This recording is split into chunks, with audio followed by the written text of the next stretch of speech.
Hey everyone, so I was just going through my phone and I found this recipe of the cake where you don't have to use refined sugar, maida, oil, and I thought to give it a try. So let's go. आपल्याला घ्यायचं आहे 1 cup दही, त्यात add करायचं आहे अर्धा cup घी म्हणजेच तूप, यात टाकायचं आहे 1/3 कप ऑफ मिल्क आणि 1 कप जॅगरी म्हणजेच गूळ. आता यामध्ये 1 टीस्पून बेकिंग पावडर आणि हाफ टीस्पून बेकिंग सोडा ऍड करून त्याला व्यवस्थित मिक्स करून घ्यायचं.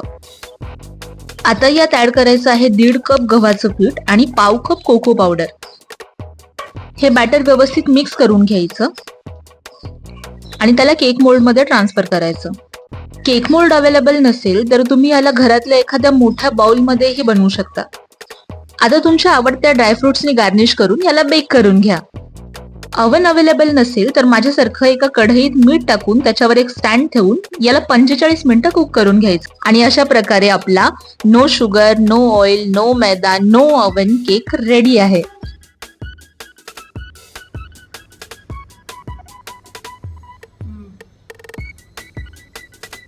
Superb.